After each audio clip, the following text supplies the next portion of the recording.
Want to hear that Rick's doing okay? Yes. Okay. Yeah, thank you. What's wrong with Rick? What happened? Right. What happened? He went in for All right. The floor is yours, Jim. We're live. Thank you, Heather, very much. Good evening, everyone. Welcome to the workshop meeting, Town of Henrietta Planning Board for Tuesday, April 20th, 2021. Members present are Matt Borkowski, Patricia Brill, Craig Eckert, Walter Liss, Steve McIntyre. Town staff present and Town Planning Board Attorney Dan Mastrella. Town staff present, Chris Martin, Director of Engineering and Planning, and Heather Voss, Deputy Town Clerk. I'd also like to acknowledge the presence of Councilman Stafford this evening. Thank you. First item on the agenda will be the minutes from the March 16th, 2021 meeting. I think we've all had a chance to look at those. Any comments on the minutes at all? I had none. Thank you. The chair will entertain a motion. Motion. Mrs. Brill, thank you. second. Mr. Eckert, thank you. All in favor, say aye. Aye. All opposed, say nay. In the opinion of the chair, the ayes have it. The motion carries. The minutes are approved. First application this evening, excuse me, application number C21-002, the Fairways at Riverton. It's Riverton Parcel A.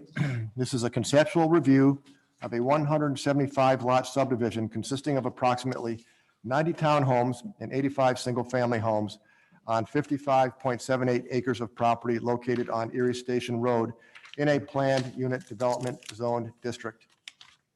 Who's here representing the applicant tonight? Good evening. I'm Walt Baker with DSB Engineers. Hi, Walt. Thank you. How are you? Well, thank you. Good. With me tonight is Mr. Richard Battisti of Forest Creek Equity Corporation. They're the owners of the property. It's, as you stated, it's 55.7 acres and it's on Erie Station Road and right where Scottsville West Henry Road picks a little 90-degree turn. So a portion of it is actually fronting on Scottsville. And our two entrances actually line up with Scottsville West Henrietta Road in Erie Station. So I live right across the street there. I Okay. turn onto that corner every day. So, right. yep, thank you. So we have two curb cuts. The map that I've posted here and we submitted on, that shows online is the project. Obviously, north would be to the right. Yeah, it's rotated because of the size of the paper. As you stated, we're proposing 175 houses. They will be single family homes. There's going to be 85 and 90 two unit townhouses. So at the north end of the site, we tried to cluster them together. They're going to be single story, duplex style, 2 unit townhouses with 2 to 3 bedrooms and a master suite, 2 bathrooms, 2-car garage. And we clustered those together and we had a consultant look at it as far as marketing design, and they recommended clustering those together because originally we had them, I'll back up a second. On our west side, we back up to the golf course, which is owned by the town. So originally we were looking at taking the 2 unit townhouses and putting those along the edge of the golf course, but he recommended clustering them together as a kind of its own neighborhood. And then we have to the south of that, we have single lot houses for sale, which would be 70 feet minimum width and minimum 130 feet depth, which comes up to 9,100 square feet. Like I said, we have 2 curb cuts. We did do a traffic study, and the traffic study was submitted to the town, and it's under review by the consultant for the town right now. So we'll have SRF did our traffic study, and they'll converse back and forth before we get back to the town board and the planning board. So basically, we're here tonight for concept review. We're going to have public water, public sewers. We connected in. We've been in contact with Monroe County Pure Waters. The pump station is down Scottsville West Henrietta Road, and it's right across from where the golf course is. And they have plenty of capacity, so we'll be able to tie into that easily. Everything flows downhill, so it fits. The topography, as you probably know, it kind of crests a little bit, and then it drops off towards the golf course to the west. So we'll have, obviously, I think we have 4 different on-site detention facilities to control the runoff. and take care of that, of course. We are proposing, Bernie, everybody knows Bernie. He's going to propose streetlights and sidewalks on both sides of the street. He wants to make the community similar to what you see at Queens Park, where it'll be walkable for the pedestrians to have sidewalks and all that. And similar house styles as you find in Queens Park. And as the styles change, we'll see what happens. But, again, like I mentioned, the 2-unit townhouses will be single story. So we kind of looked at that with the consultant because of the thruway being north of us. And we're going to put a berm along the thruway. So we'll try to buffer that. And keeping the single stories will help instead of having a 2-story house and the thruway being right there. So we're trying to be conscientious of that. And meetings that we've had with the town supervisor and Chris Martin, the town's actually proposing, what you probably know about, a trail system. They're going to continue the trail system through the town, and along the golf course side, we are going to be working with the town to transfer. There's about an acre of land that actually splits through the parcel that's actually owned by the town, and it's 1.6 acres. And what we're going to do is do a swap and take 15 feet off the edge of our property, so it'll give the town the ability to have the trail system continue down along the backside of the golf course without impacting the golf course. So that came out through meetings we had with the staff. We did receive comments from Chris Martin. They're technical in nature. We don't have any problem with that. Obviously, we'll do an archaeological study for the site. And like I mentioned, we're going to go back to the town board because this site, it's a PUD zoning. However, it requires a special use permit. So we've already submitted an application for the town board, and we'll be on next month for that.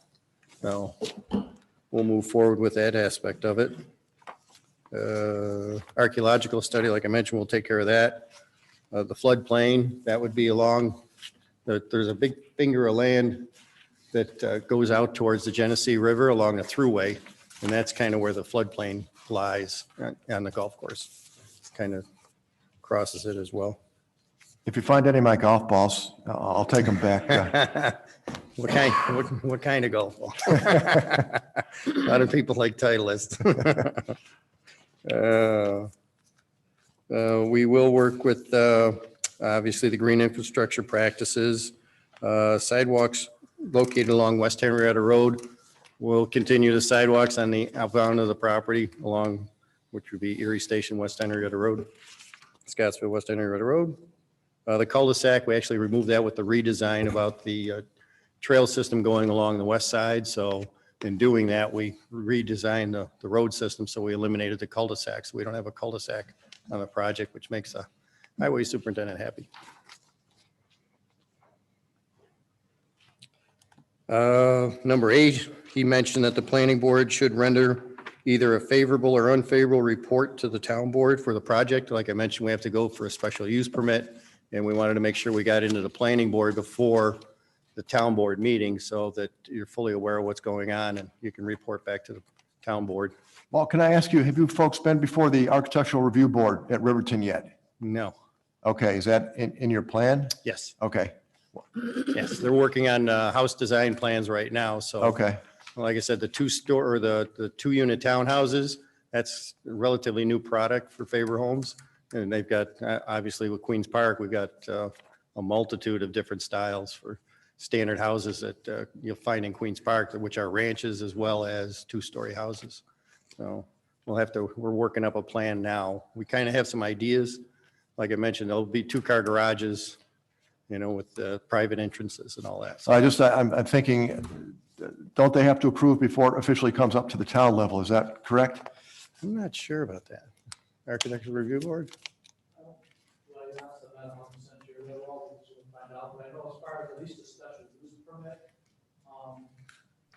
Chris, can you turn your mic on? Can you hear me, Heather?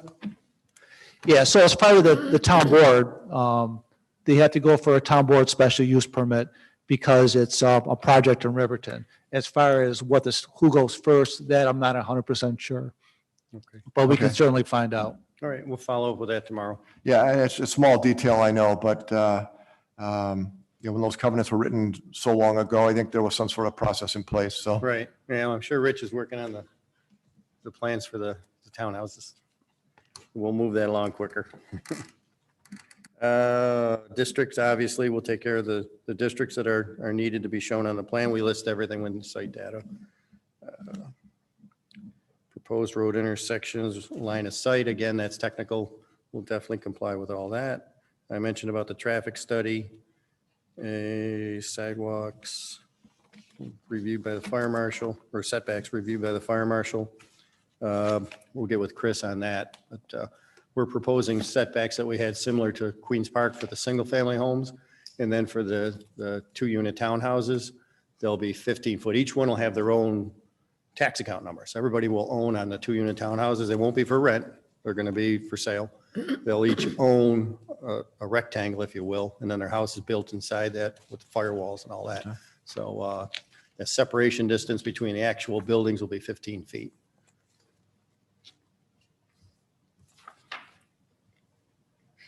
So streetlights, as I mentioned, Bernie will propose streetlights throughout the project, as well as sidewalks throughout the projects on both sides of the street, similar to what we did at Queens Park.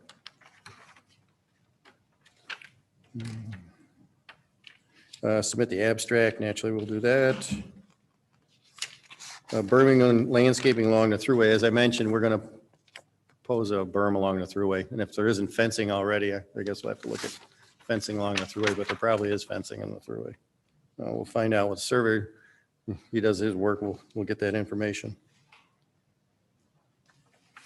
And as I mentioned, number 21, the town board resolution will require for the swapping of town land and the land currently owned by the developer. As I mentioned, they want to have the trail system run along the edge of the golf course. So we'll work with the town to make sure that happens.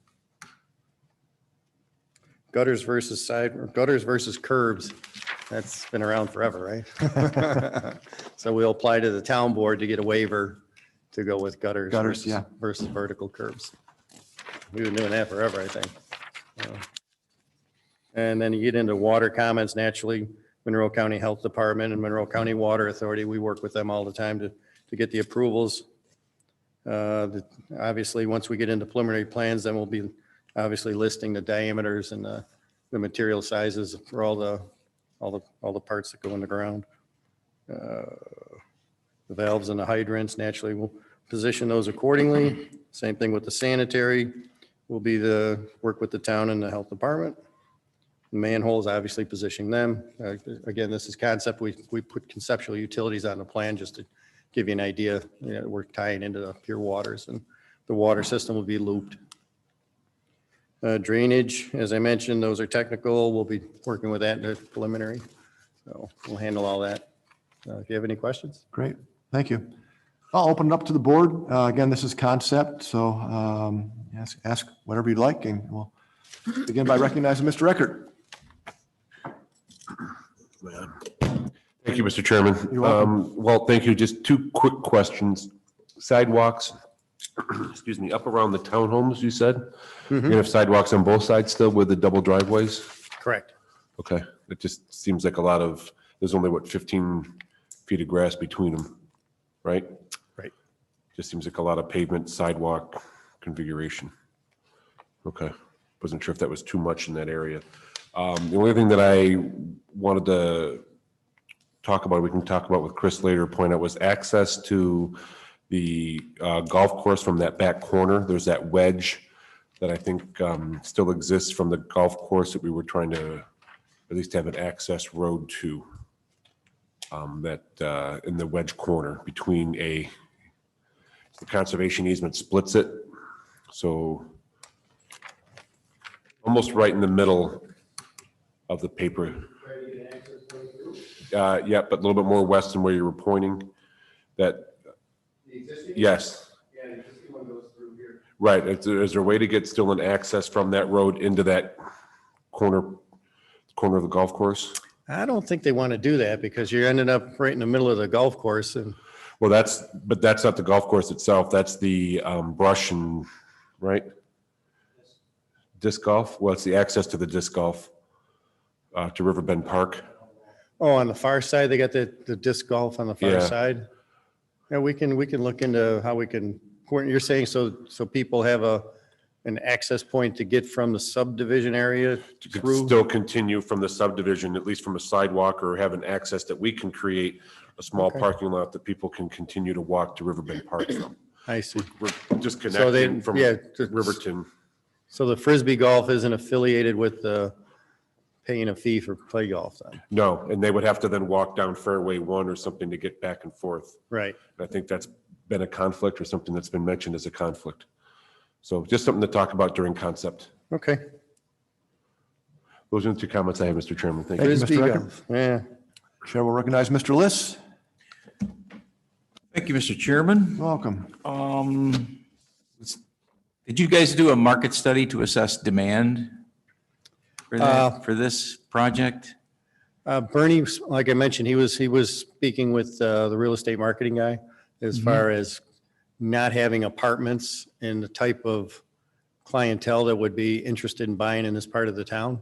And we're staying away from apartments. That's why we're going strictly with single family houses, and then having a different mix where you'd have a 2-unit townhouse where you'd own your own property, but price would be a little bit cheaper, obviously. And Do you have an idea on like pricing, where you're looking at, where you're shooting for? I don't know, maybe Rich can answer that. Good evening. Good evening. Yes, most of the single-family detached will be similar to what we're doing in Queens Park. And right now, our starting price is about 300,000, just under 300,000, and all the way up to, I think we've hit a few at close to 500,000, or All right. they're just under. And then the townhouses will probably start at similar price point, high 200s to 400. Okay. And the townhouses will be on HOA for the townhouse development, and then, Yes. but there won't be an HOA for the For the community same- itself, No, freestanding. no. Okay. All right. That's all I have, Mr. Chairman. Thank you. Thank you, Mr. Liss. Chair will recognize Mr. Borkowski. Thank you, Mr. Chairman. You're Yeah, I had a question about the HOA, and you answered that, so that's good. I just want to be clear, I'm kind of looking at the grading here, and it appears that coming south off the thruway, everything kind of is in line. And I know you're talking about berming to keep the volume down. Are you hoping that some of these townhomes will act as a baffle? So, I'm looking at how they're lined up, and I know that we're talking about concept here, but are you guys going to basically stagger them so it effectively acts like a baffle so that sound gets eaten up quicker? Well, that's what we were thinking of berm, and obviously we'll probably put pine trees up as well because, try to increase the height. That's why we want to stay with single story. Sure. This way the berm will help with anybody having a backyard. With the townhouse, it's a different market than it is with single family. So we're envisioning you probably won't see people with children and stuff like that. I mean, probably older people, hopefully, want to downsize a little bit. I mean, I don't know what the price range is gonna work, but everything in the market today is going so crazy. I would like you guys to consider, I mean, it looks uniform here, but if you think about that, if the sound's coming off the thruway and you've got every space in between each of these houses lined up, you're Right. effectively creating a sound cannon. So maybe you're making sure that these open spaces are staggered, so the sound is getting muddied up. I'm not an acoustical engineer, it's just something maybe to consider. Okay. But that was really my only concern about this. This is a big plan, a lot to consider, but sound, where that is, I'm pretty close to the thruway and not this close, and it's really loud. Right. So you should probably try to do something to keep that sound down more so than just a berm. Thank you, Mr. Chairman. Thank you, Mr. Borkowski.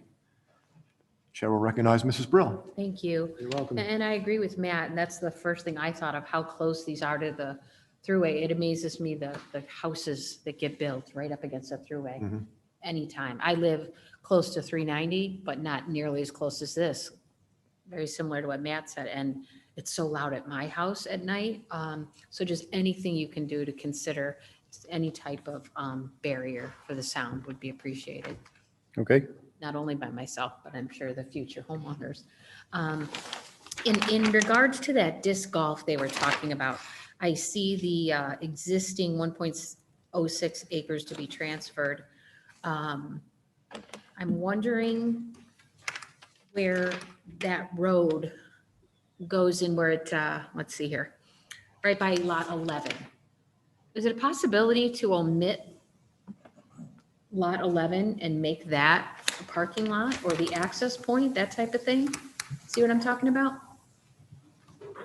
Yeah, there's, I don't think we need to have a parking lot space out of this, just as far as an access would be great. We have an undeveloped wedge in that corner that we could utilize as a parking lot for access, Okay, as long as we, again, just had the vehicular access to it.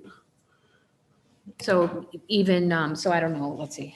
So north, so this would technically be north of lot 11. If they kept that access point there rather than omitting the whole parcel, that would be acceptable? That or around the corner, you know, again, facing, or which would be Okay. south in between two lots or Okay. something along You're there. focusing in on that And- quadrant, though. Gotcha. Yeah, I mean, I believe we've talked about that internally with the supervisor and Chris. I thought that was something that was at least discussed, was Excellent. at least being able to have a place that we could, if we wanted to, create a parking lot so that people, we're disconnecting Riverton from this because we're getting the WRP. We're going to create a crosswalk further south towards the pump station where it's an easier place to cross. There's no safe place to cross pedestrians here.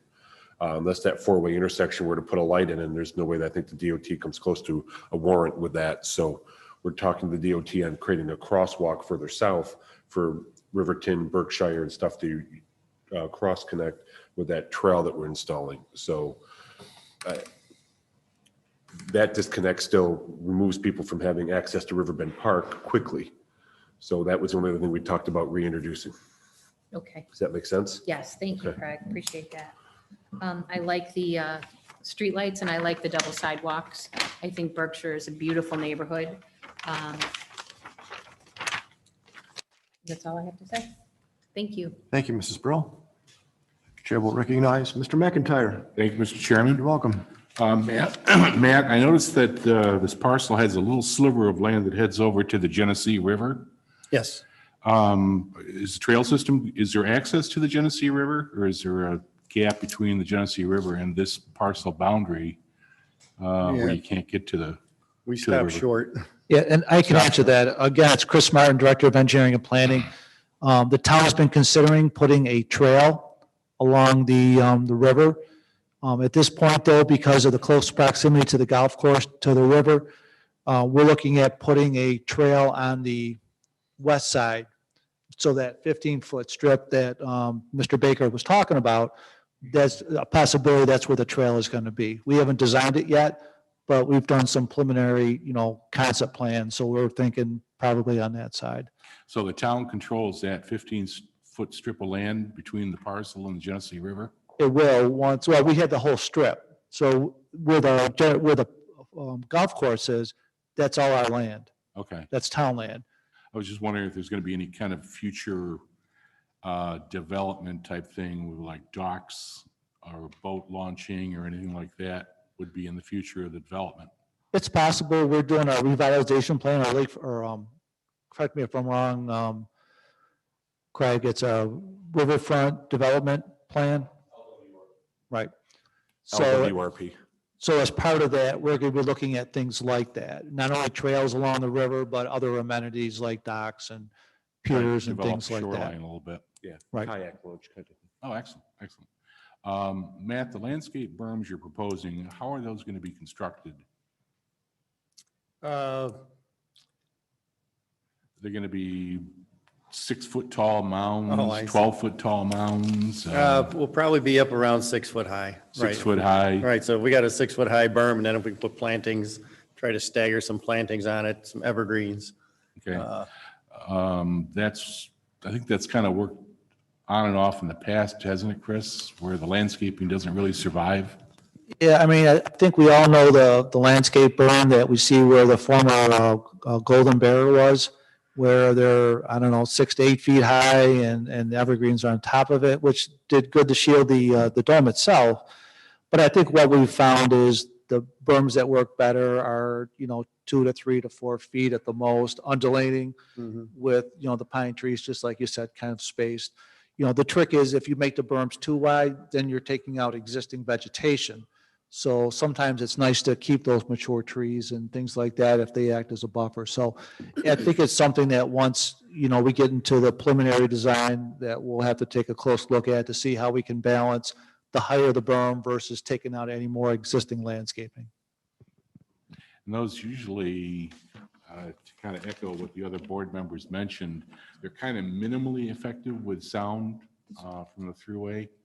Some sort of a solid fencing would probably work a little bit better to help bounce that noise back towards the thruway. Just a thought. All set, Mr. Chairman. Thank you, Mr. McIntyre. I've got one comment about this subdevelopment, and I know Bernie does nice work.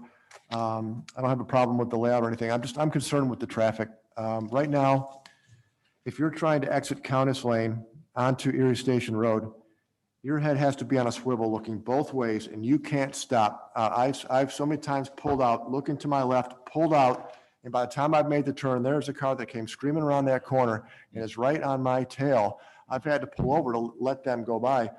I'm really worried with potentially 300 plus cars in this subdivision now trying to also come out onto Erie Station Road in the morning. And I know we haven't seen the traffic study yet. Chris was going to get that for us for next time. And it sounds like the county didn't find anything wrong with that intersection. But as a resident there, I can tell you that is not, it's not fully dangerous, but it's not totally safe either. So I'm worried now that as we're trying to pull out of our subdivision, paying attention to left and right, and now there's somebody coming out of your subdivision doing the same thing. That's a lot of looking around to try and figure out who's going to go where and dodge these cars that are screaming around the corner. So I just want you guys to think about that. I'm not sure what you can do, but it is a major concern for those of us that are trying to come out of Countess Lane area there or Scottsdale West Henrietta Road, which is a little bit better. They've got a better line of sight down there looking off to the direction is that south, I guess. But up where Countess comes out, it's almost hidden. And when those road weeds get high, you can't really see. Then it does become dangerous as you get into the summertime because you can't really see any cars coming around until it's too late. So just keep that in mind, please, because again, with all these other cars now trying to come out, it's going to be a mess in there. So again, I'm not sure what you can do about it, but it's a concern for those of us, I think, that live over on the Countess side. Right. Vegetation is overgrown through there. It grows too high, then Chris, is that a state road, right? So the state has to come and chop those down and? Yeah, and actually, again, Chris Martin, Director of Engineering and Planning, that was one of the items in the traffic study that the consultant said that should be removed to increase the sight distance there. So that's one thing I think we would look at the applicant trying to trim back to make sure that it does have adequate sight distance. Thank you. But other than that, it looks like a nice project. Queens Park is very nice down there. Berkshire Park is very nice, and I'm sure this will be the same way. So any board member have anything else for the applicant as Rick part of the online? concept? He's not participating. Is he just watching? Yes, yeah. Hi, Okay, Rick. well, thank you very much. Thank you. Appreciate it. All right. Again, the town's board is going to be looking for some kind of response from the planning board. Pardon me, I'm sorry. The town board, they'll be looking for that response from the planning board. All right. Thank you. Appreciate it. Thank you. You bet.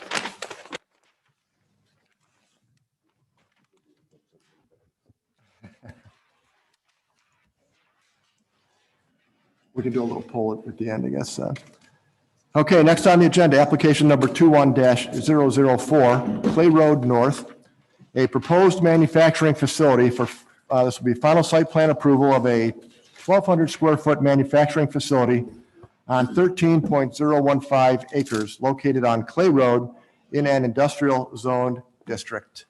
Who's here for the applicant this evening, please? Yeah, Cade Krieger here with DDS Engineers. Good evening, Mr. Chairman, members of the board. Also with me here tonight is Paul Galad with our architecture group and Robert Winans with our land development group. On behalf of Clay Road Properties, LLC, we're here tonight seeking preliminary and final site plan approval from the planning board for this project. The project will include construction of a new 120,000 square foot industrial. I'm sorry, may I interrupt you just for a moment, please? You're coming Yeah. across a little bit garbled. We didn't quite get the names, your names, and we want to get those for the record, please. Heather, do you have those names? I couldn't I make out do, anything he I said. do, Patty, yep. Okay. Okay, very good. Thanks, will- gentlemen. Would you like me to repeat or are you okay? You're just very garbled. It's very hard to understand you at all. Okay, Do you have a headset? I don't. Let me try to move the speaker. Is that any better? See, you're clear online. I wonder if it's the speakers in the meeting room. We're having some issues tonight, guys. I'll be right in. Just talk slowly, I guess. That's Yeah. the best we can ask. Thank you. Thank you. Okay. Yeah, so we're here tonight seeking preliminary and final site plan approval from the planning board for this project, which includes construction of a new 120,000 square foot industrial use building with associated parking areas, private water service, private sanitary service, stormwater quality facilities, lighting, and landscaping. The project site is located on Lot 1 of the recently subdivided parcel off of Clay Road that consists of approximately 13 acres and includes the existing stormwater facilities that are out on Clay Road. And those will be used for controlling runoff from the site. The proposed design will meet the zoning requirements for industrial zoning without the need for any variances. We show a limited amount of parking at this time based on our experience with these types of industrial uses. And our plan is to land bank the remaining parking that's required by code. I don't think that was very clearly shown on the original application, so I did submit a revised site plan that showed those land banked areas and parking space counts. I think you should have a copy of that hopefully tonight. So we would not be asking for a variance for the parking in this case, which was one of the comments from the building department. We've submitted plans to Monroe County Department of Planning and Development, received very minor comments back, so no issues there. We also received comments from the town engineer, and like I said, the Building and Fire Prevention Department, and those comments, I didn't see any problems with addressing those as well. Utility connections for the site will, for water and sanitary, will be made to the newly installed dedicated water main that was brought into the site in 2019, as well as the new town-owned sanitary sewer that was brought into the site at the same time. Gas and electric services will be brought in off of Clay Road.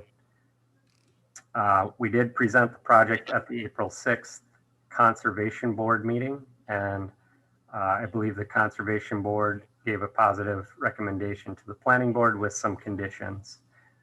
So at this time, I'll turn it over to the board. Thank you. Thank you.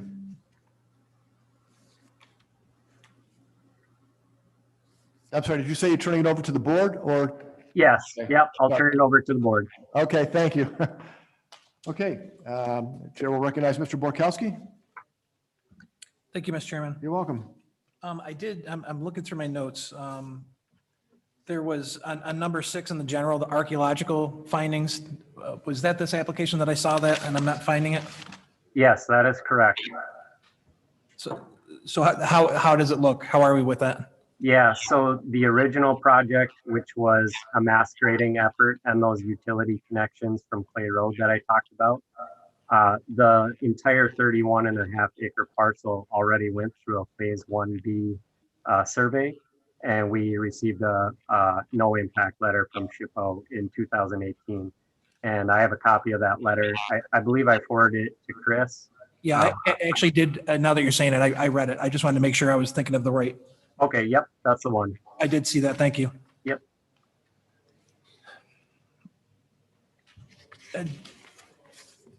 Can you confidently address all of the general issues here from engineering?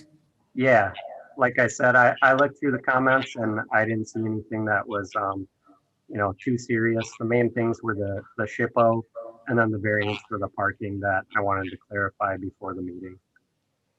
Okay.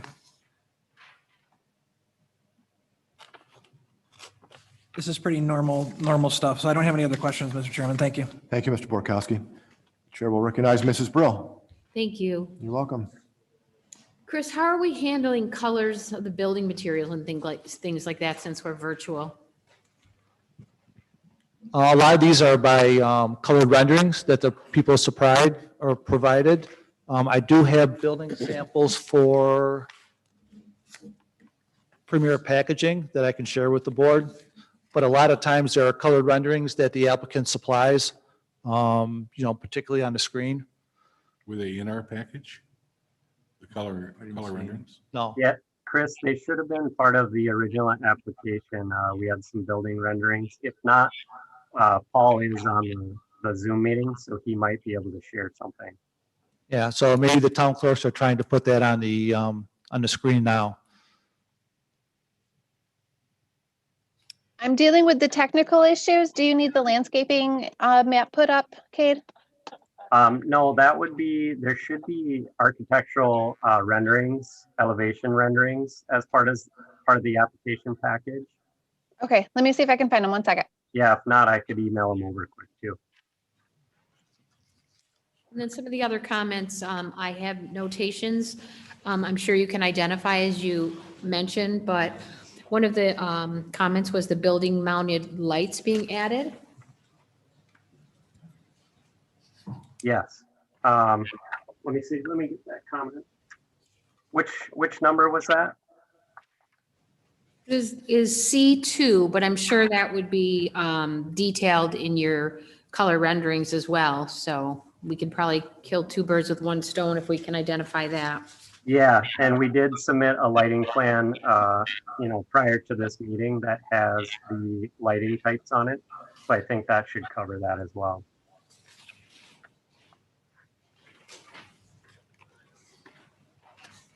All right, and that is all the comments I had to ask. Thank you, Mrs. Brill. You're welcome.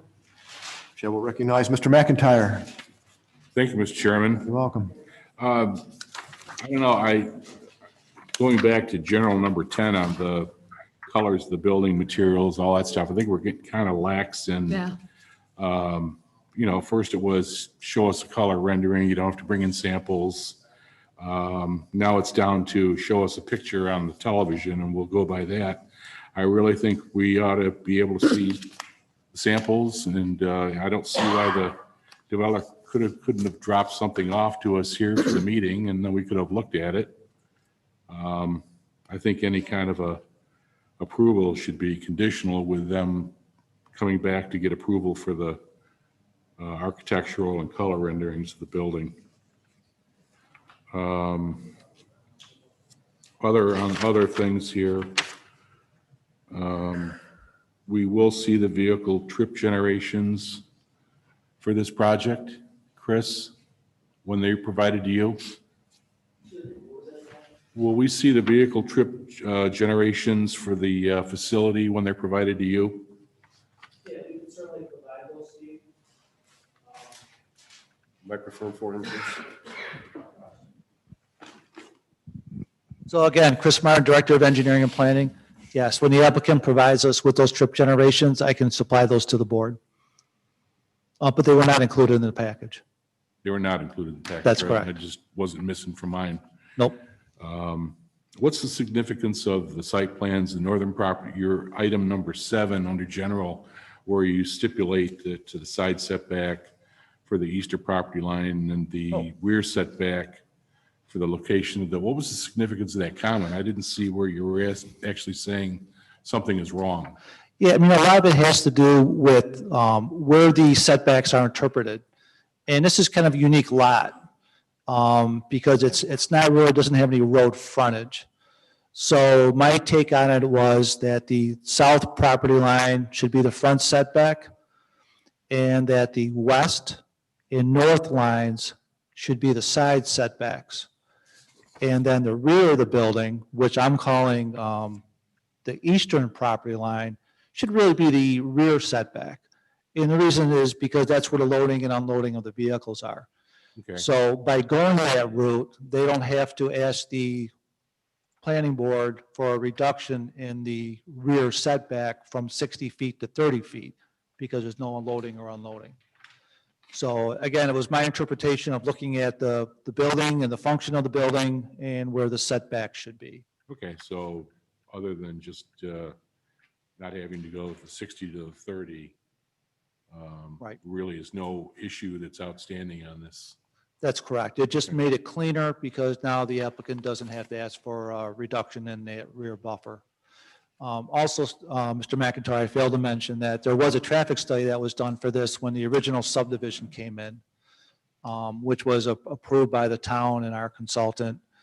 But we'll get the revised trip generations and I'll provide those to the board to make sure that it doesn't exceed what the original trip generations were when it was in the traffic report or traffic impact study.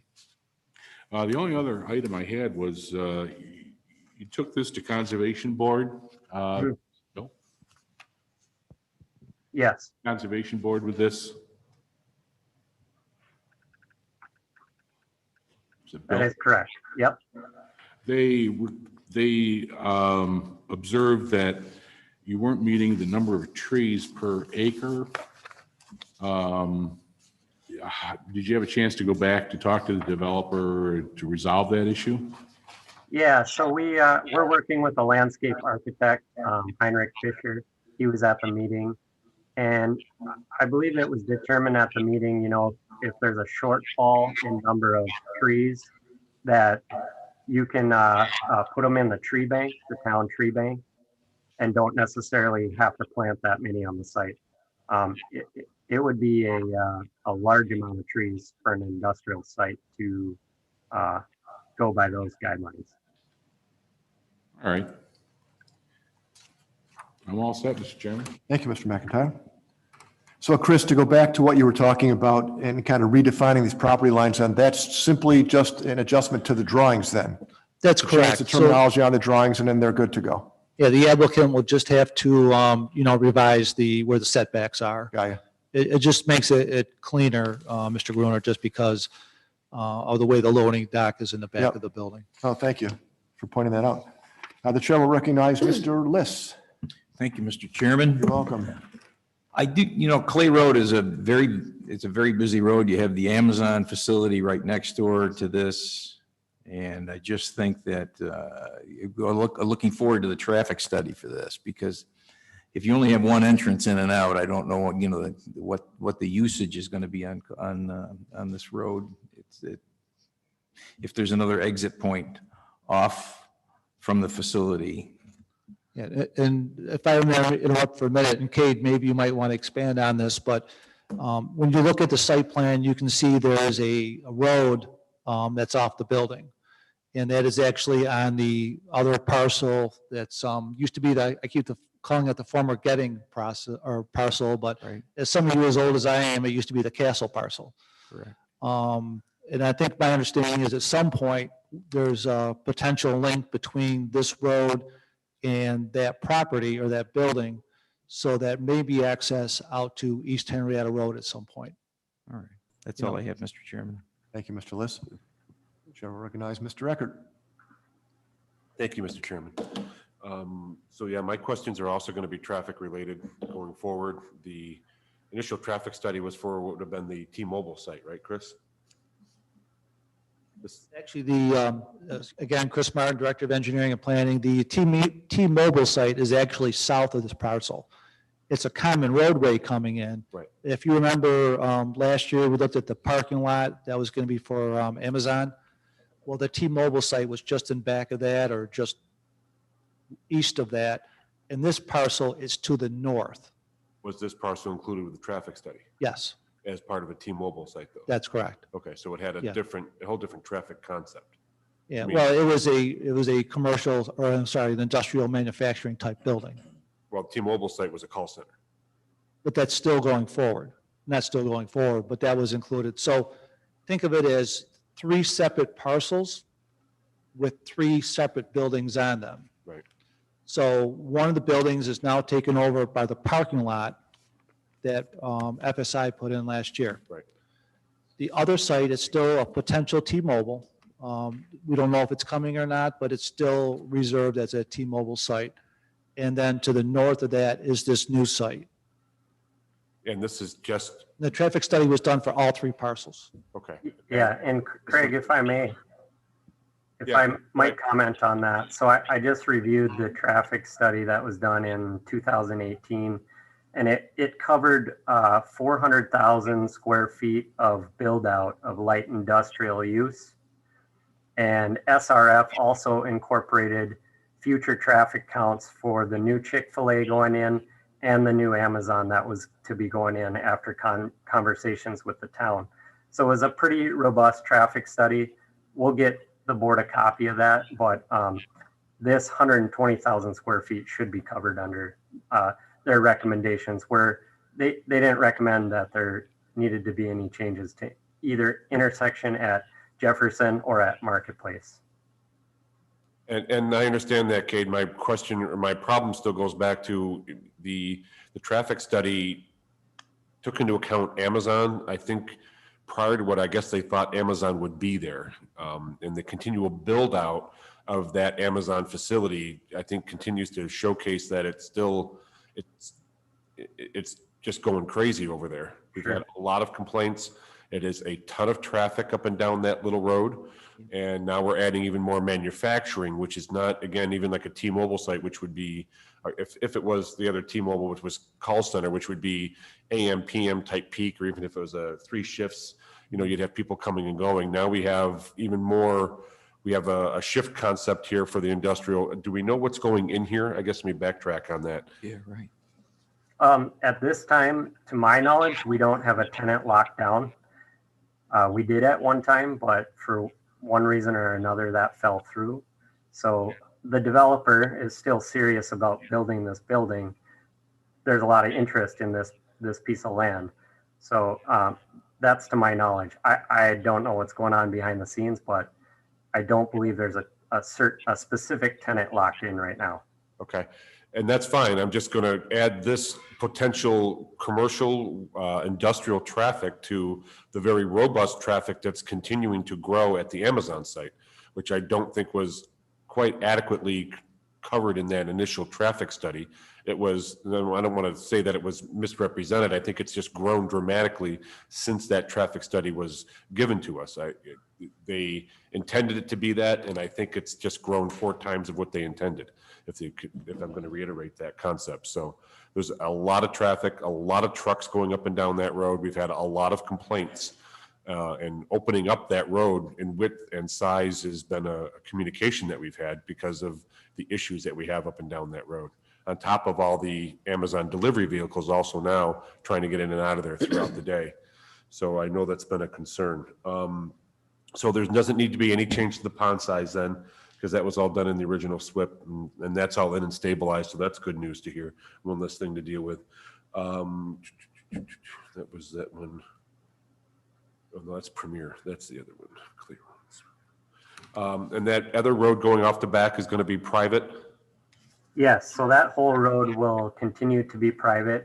And as Chris alluded to, that's master planning. That road will go through, and eventually, the thought is to connect that with the Gettinga property and have some access up to the north there. Okay. All right, so then again, without knowing any potential client, you're still land banking a portion of the parking. Correct, yep.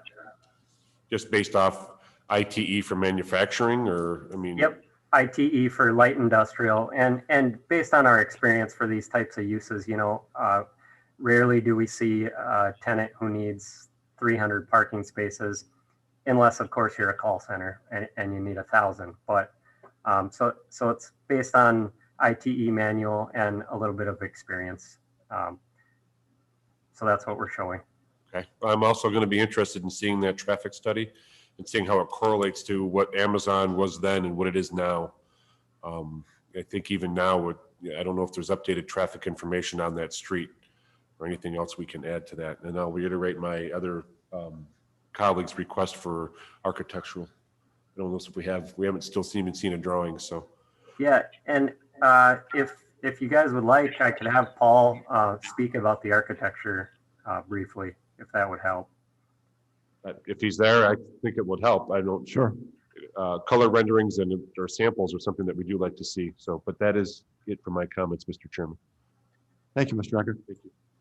Yes, if you'd like to go over the architectural aspects briefly, that would be fine. But again, at some point, I think we'd like to see the materials. Absolutely. Yep, we'll get those to you.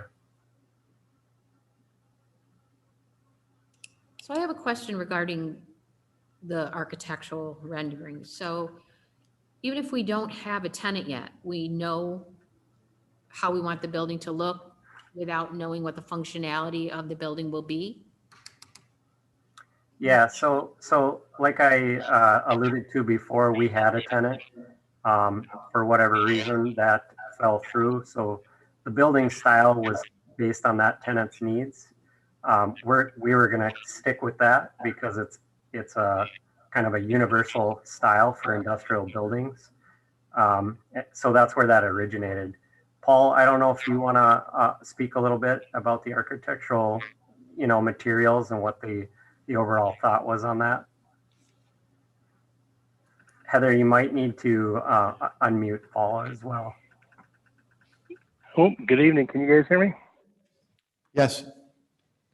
Oh, fantastic. Sorry, I was having a little technical difficulties getting my audio to go through. Paul Galad from DDS Companies, project architect. Do the best I can to kind of walk through the building. I do have architectural renderings available on my screen, but I'm not sure how to make them available to your screen. So as Kate alluded to, there was a primary tenant lined up for the building. So building design was developed with that tenant in mind. But as Kate did also mention, it's fairly, I don't want to say generic, but being that it's light industrial use, it's building style that will fit what we believe will end up being the primary tenant of the building. Signage changes and whatnot, pending final tenant lockdown. But as you'd expect for light industrial, the majority of the utilitarian portion of the building would be insulated metal panel, front end of the building, main entrance,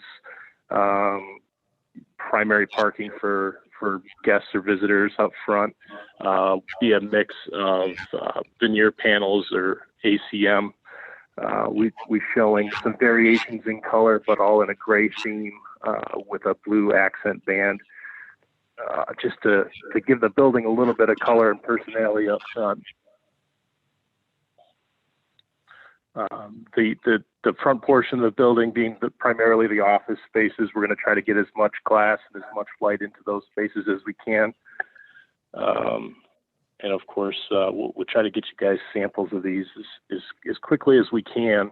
And hopefully we can figure out a way to get you a visual on some of these renderings in the meantime. There we go. I was going to say, I was going to see if Heather could let you share your screen. Or is that you, Heather? That was me. Can you guys see those okay? Yep. Thank you. Yes. So there's two renderings that we prepared, looking at again what is going to be the office portion of the building, the main entrance, guest and visitor parking up front. So what you're looking at along the left-hand side of this rendering is where the building turns and becomes a little more utilitarian, and that's insulated metal panel. Then as we work around that corner, we make the transition to what will be more veneer panels or ACM panels up front.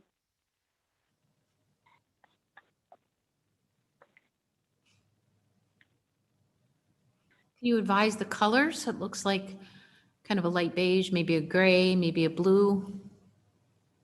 Right. So the primary color of the building insulated metal panel is going to be like a light gray as you see. And then as we work towards the front of the building, we're just going to play off variations in that same tone. So we'll have some darker shades, some lighter shades, and then accent it with that primary blue accent band is the design scheme. Okay. Okay. Well, thank you. Thank you. Okay, Mr. Martin, any final comments on this application? No, I'm all set, Mr. Chairman. Thank you. Mr. Mastrella?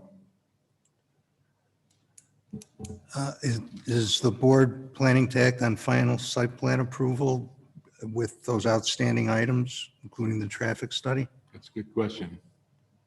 Should we move forward on this one?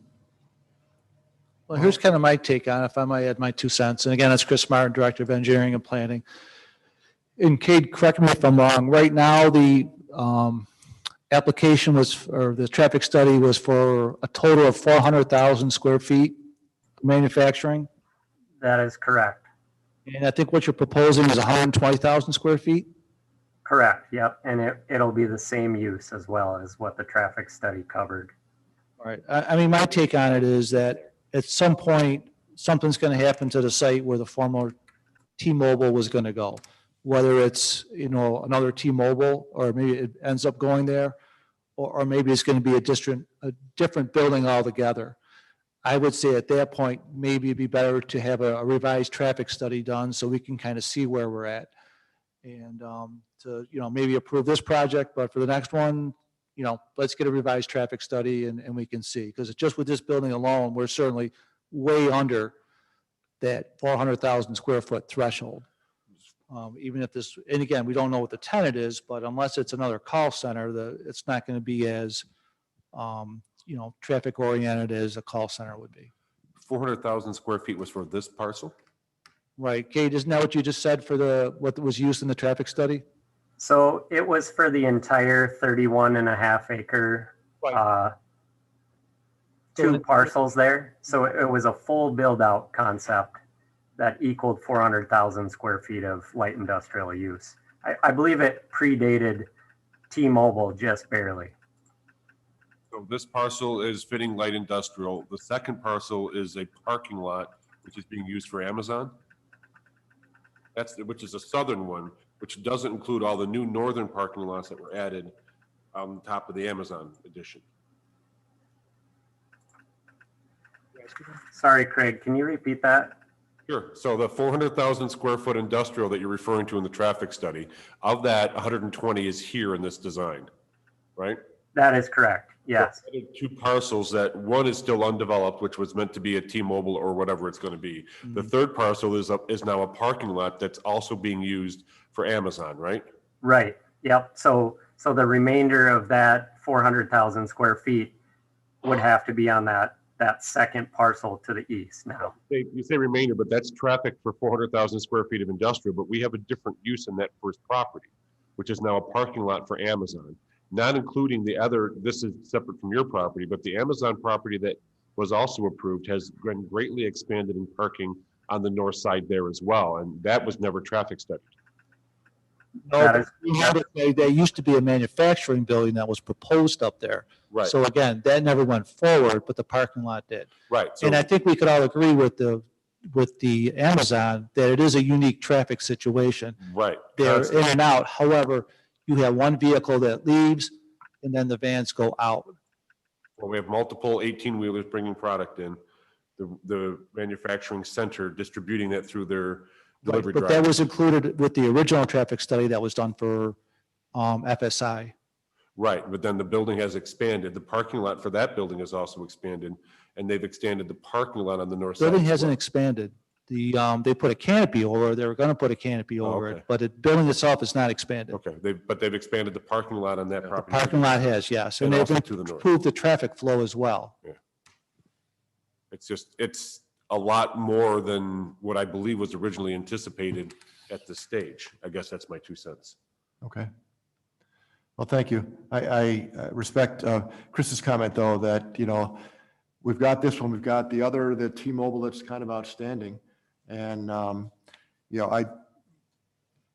it kind of it makes sense to me to kind of look at it that way, in that we've got this project here, which is not going to be a huge impact, I don't think, at this point, but maybe 6, 8 months, 12 months down the road, we can look at that. But I'll leave it up to the board here, whatever you'd like to do. Mr. Chairman, can I? Yes, just Mr. for clarity, Borkowski, certainly. Chris, you know this stuff well. So your professional opinion, you're saying that what Mr. Eckert's saying, this current one that we're looking at right now is still covered under the original traffic study. However, That's if correct. whatever happens to T-Mobile, that's when we revisit it because we don't really know what the usage would be.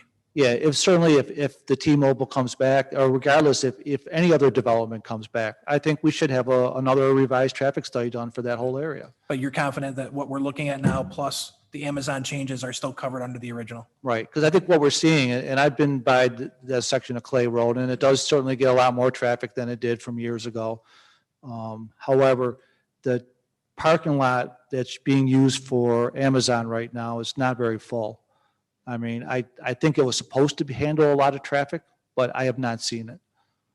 So that's why I feel pretty confident that, with the approval of this or this going forward, unless there's a huge change in the tenant, if let's just say instead of a manufacturer, it becomes a call center, then yes, I think it has to come back before the board. And we can certainly monitor that. Or if the building elevations change, because the tenant wants a specific color or building material, then absolutely, we can bring it back to the board as a discussion item. However, because that T-Mobile is not going forward to the south, I think when that building goes forward, we'll have a much clearer idea of what's going on in that general area. And then, at that point, to do a revised traffic study or an updated traffic study. That's just my opinion. Chris, can I ask you a question? If Sure. you had mentioned the possibility of connecting that parcel to like the old castle or the old Gatna parcel.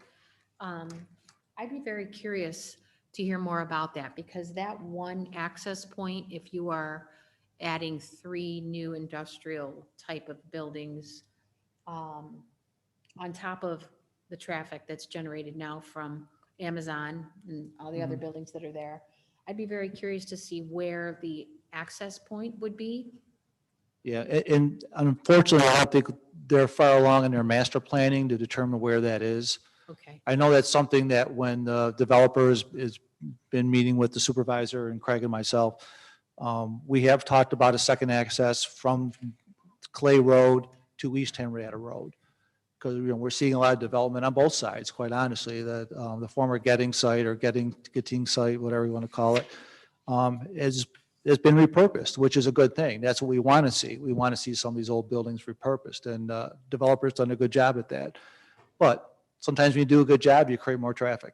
Yeah. But I think a link between the two is certainly, we look for these with any type of development that comes in. There's also been talk about making Clay Road into a 3-lane road by adding a middle turn lane. That's something that we've been talking to a couple of developers are. We're fortunate that really the key players in all this are 2 developers, FSI and Donahoe Construction. So again, if there's a cost associated with that, then we're going to reach out to the developers for that. I think that would be necessary. I mean, is that kind of where we're focused? I believe that's where we're heading, is a Thank you. 3-lane road through there. Thank you. Oh, yeah. There's a lot of concerns with left-hand turns, and obviously we're seeing more and more, and Craig's not wrong, there's a lot of traffic on this road than there was 5 years ago. But again, maybe one of the solutions is to try to put a middle turning lane in there, and that would help that would help tremendously. Thank you. Okay. Okay, Seeker? Is it, Dan, is it? Okay. Board members, do we want to proceed with a potential motion to approve? Or, I'm sorry, a potential motion this evening, or? I'm kind of on the fence here because you're saying the traffic study is not an issue now, right? I don't think it's an issue for right now, Steve, but I think for the next building, absolutely, I think I do want to see a revised traffic study So or an the next updated de- traffic The next study. developer will have to incur the cost of doing a revised traffic study when they come in with their application. Right. And I think we'll have a And- better picture of what's going on there. They're providing you trip generations. Are they providing you any kind of trip generations that you're basing your decision on? I think we would look at what the trip generations were for the overall parcel based on what they are for this.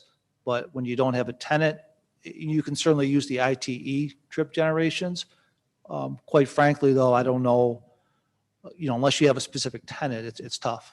All right, so you're pretty confident the traffic is not going to be a major concern on this development. For So this we can- one building, no. We can throw that issue out, and then we're just left with the architectural review, which could be a conditional.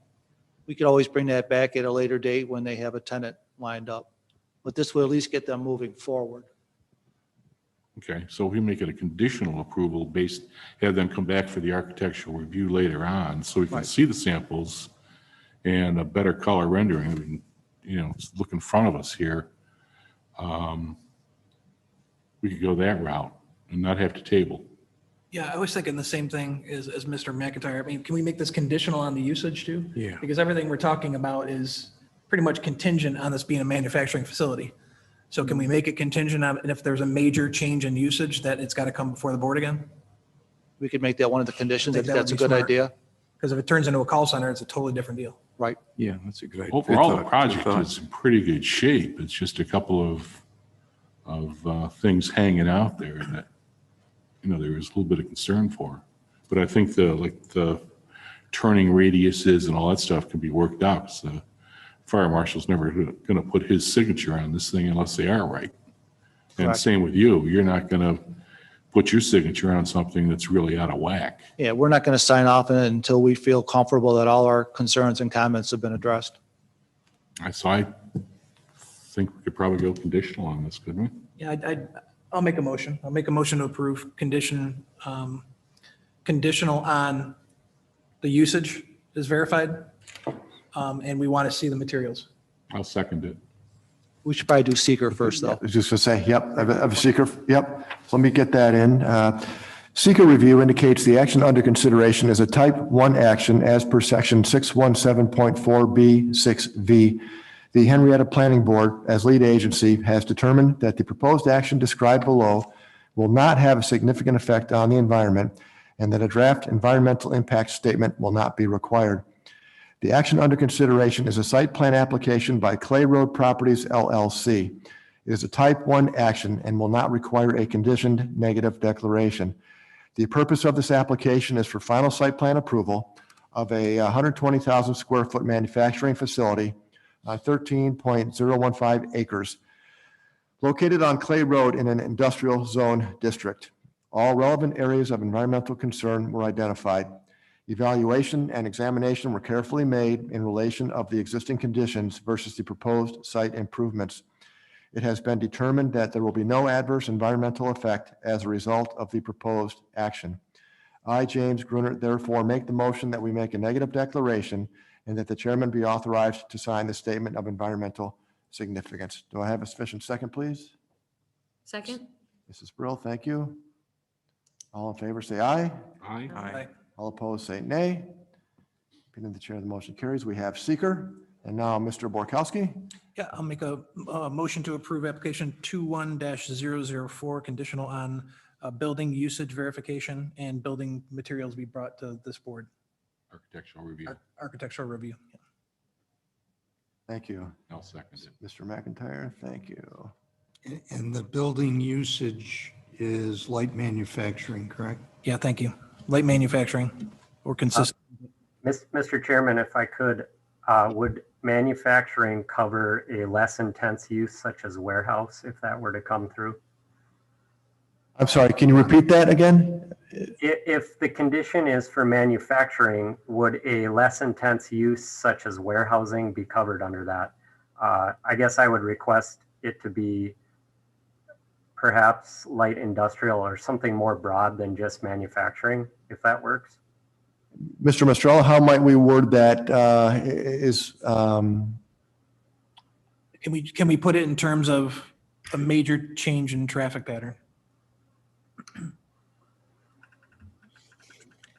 It's always difficult in a Or planning. perhaps a material change in use or something of that nature. And that's why I use the word verification, because honestly, most of that would be administrative if it went to engineering and they said, well, this is a major difference. Or if it was something like you just said, I don't personally think that's a major difference, so I wouldn't have a problem with it. But once again, bring it to the board, discussion item, and we're done usually. Thank you. Yeah, that would be the way to do it. Bring it to the board as a discussion item. If there's going to be any significant change that, may affect the basis for the approval. And Chris, can you, for the record, can you reiterate to me at what point a new traffic study would be needed? Okay. So again, Chris Meyer, Director of Engineering and Planning. A new traffic study is going to be required, if there's a significant change in the use of the proposed building and when the development to the south comes to the board or is under development. So where the former T-Mobile site was, if a new application comes in for that site, a traffic study will be required. Or an update to the original traffic study will be required with new traffic counts.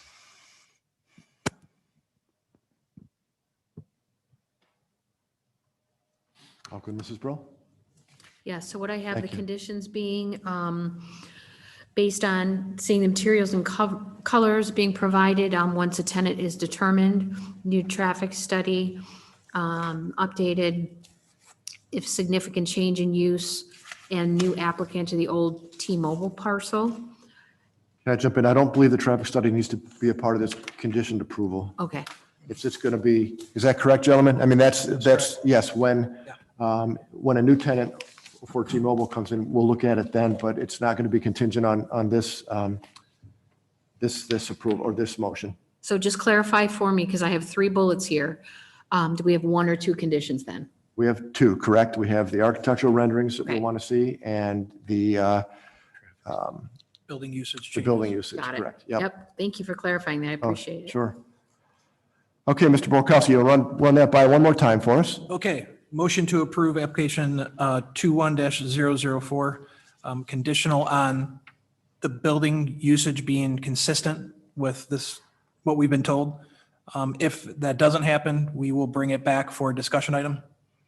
And the second being building materials for architectural approval. Very good. And Mr. McIntyre had the second. Still second. Okay, thank you. All in favor, say, I'm sorry, discussion? All in favor, say aye. Aye. All opposed, say nay. Nay. Mr. Eckert? In the opinion of the chair, the ayes have it, and the motion carries. Thank you, gentlemen. Thank you. Let's see.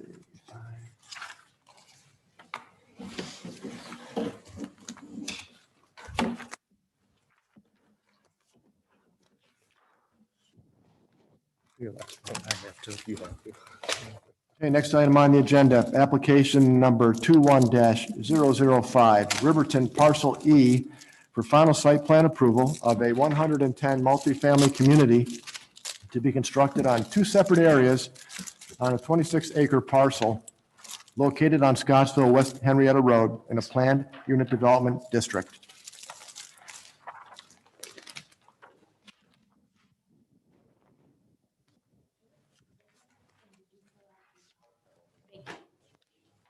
Hello, Tim. Welcome back.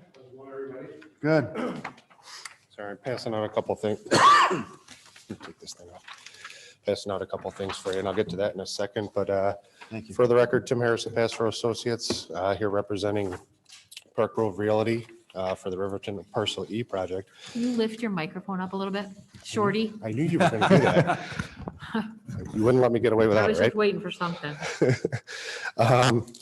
The project's located on the corner of Moore Road, Scottsville, West Henrietta Road, and East River Road, kind of bound by those three areas.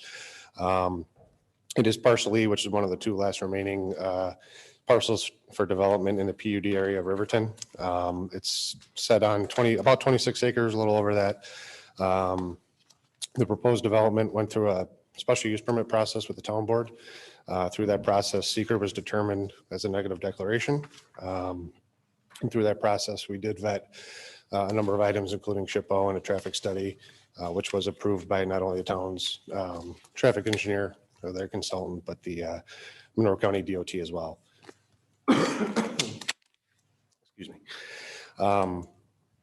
Through that process, we made several revisions to the site plan, subsequently submitting this for obviously site plan application. And since then, which is one of the handouts you have in front of you, we've received a comment late last week from the supervisor about the western side of the property, adjusting one of the buildings from where it was kind of on the northerly, I'll call it a nub for lack of a better term, on the corner of Scottsville, West Henrietta and Moore Road. And we took that and brought it down to the east, more of the eastern side of that western portion of the property. So originally, and that was to basically alleviate any kind of waiver or variance that we need from this board or this county board. As a result of some challenges in the town, and some of the records we did was preserve some of this. I'm sorry, who's speaking? We can't hear you. To preserve some of those, I'm sorry, Becky. To preserve some of that vegetated area, which is kind of a decently mature tree stand, what we did was shift that building further to the west side or the east side of that western parcel. So hopefully that's a little bit clear. As a result of that, though, however, we are asking not only for final site plan approval from this board tonight, but relief from the buffer waiver or the buffer requirement. It's required to right now. The buffer requirement from a school property, which is that property in the middle, 100 feet from that to any sort of residential or multifamily development, excuse me.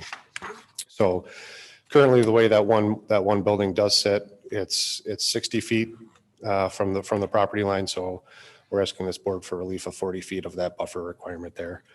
60 to 40, Tim, you're saying? 100 to 60. 100 to 60, So I'm sorry. relief of 40, yeah. So hopefully that's clear as mud. Didn't mean to confuse anybody, but that was kind of a last minute change. I apologize for bringing this up tonight, but, and then subsequently we'll, revise grading, drainage, that sort of thing on the next set of plans that go to the town staff for review. Just going down the list here. A market study was completed and it showed favorable results for a rental market of 110 units over the course of 11 buildings. Each building is a 10-unit building. They're kind of up and downs, if you will. Each unit does have a garage, and then they'll have a driveway parking space as well. The buildings will, and I'm going to stop talking. Tim, you want to grab that other Yeah, I was microphone? going to say, if you wanted to grab Chris's microphone, you could. Yeah, move that You just back. got to hold it real close. There should be another microphone on the desk where Dan's sitting as well. I wonder if there was another microphone. We did provide architectural renderings. I believe you should have gotten that in your packet. I did bring it here tonight.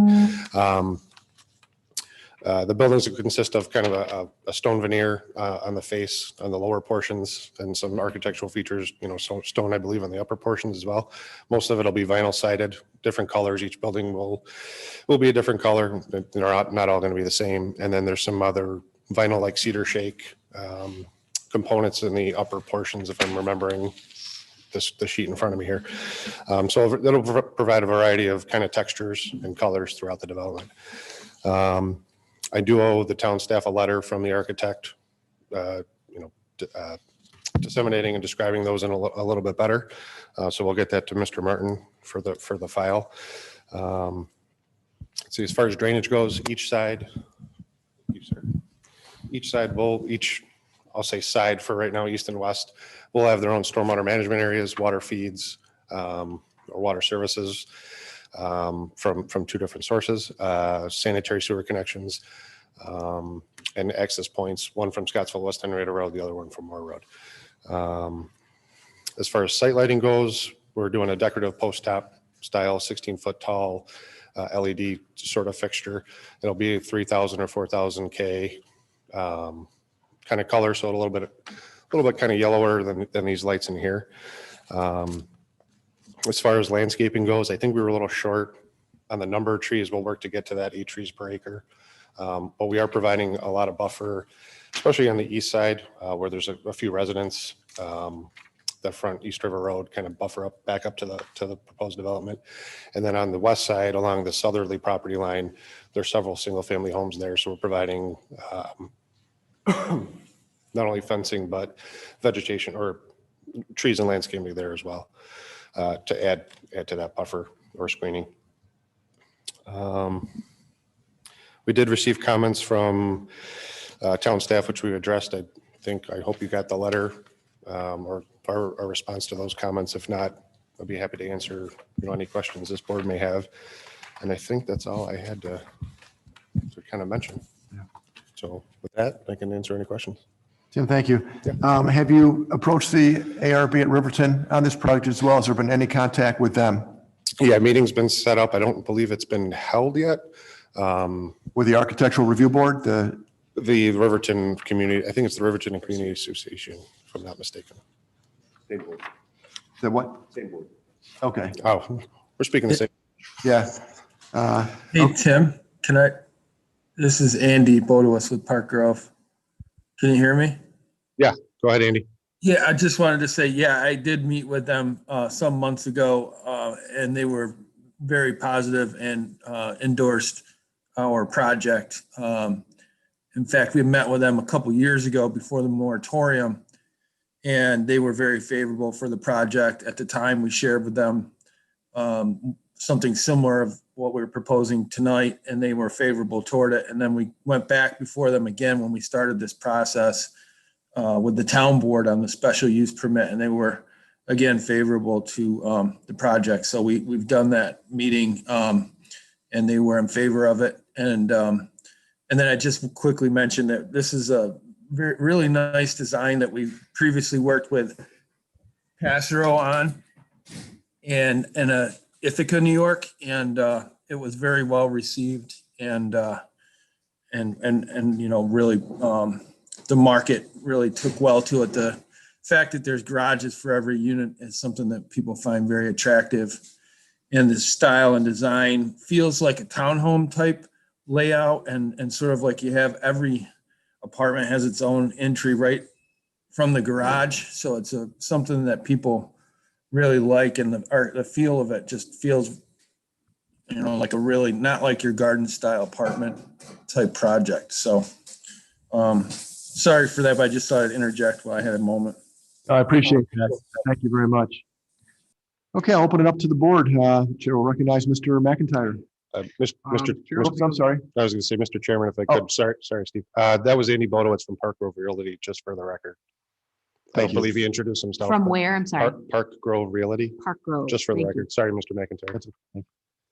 I think I'd like to yield my time to Mr. Eckert because I think he had some information that probably should come out at the beginning of this. Okay. No, thank you. He's kind of clarified that the change of the plans that he's talking about. That was the comment that was made from the supervisor, and the building was moved back, therefore removing the second potential for a second access on Moore Road, which was not originally discussed. Not originally discussed or looked at favorably from the residents. Okay, I had a little trouble hearing you at times, Tim. Not sure why. Oh, I'm sorry. So I may ask you some questions that you may have gone over. I apologize if you do. It's okay. You did get the comments from engineering, and did you comment on any of them in the generals section? Especially, I had a lot of them highlighted. Yeah, no, there were no showstoppers, red flags. Everything in the general section, especially as well as the other technical comments on water and sewer, they're all addressable.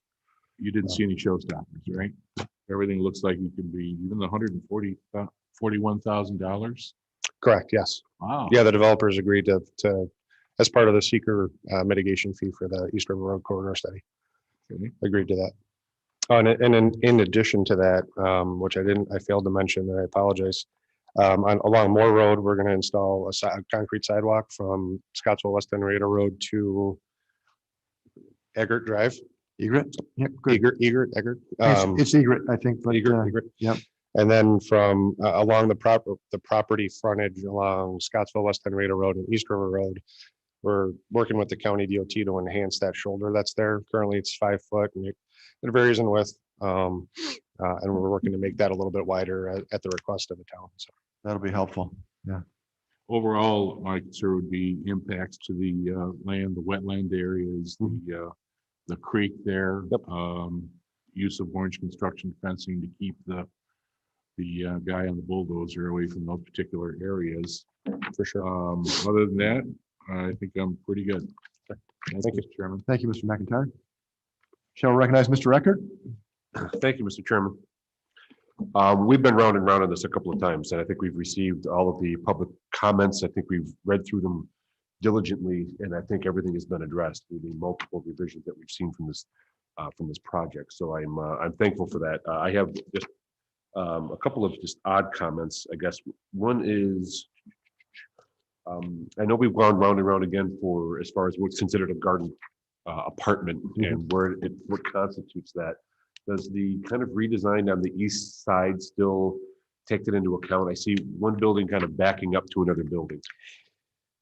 Yes, so I believe the definition that we've been using throughout the process is that as long as you can exit the building into a green space, which by shifting that one building from the north portion of the west side down to the east portion of the west side, if that makes sense, that accomplishes that and achieves that. Okay. goal. I thought it had to be park like when you looked out from the townhome, but I could have that. I don't know. We've talked about a couple different definitions, Chris. I don't know if you have a comment on that. You want to grab the microphone for Heather? Thank you.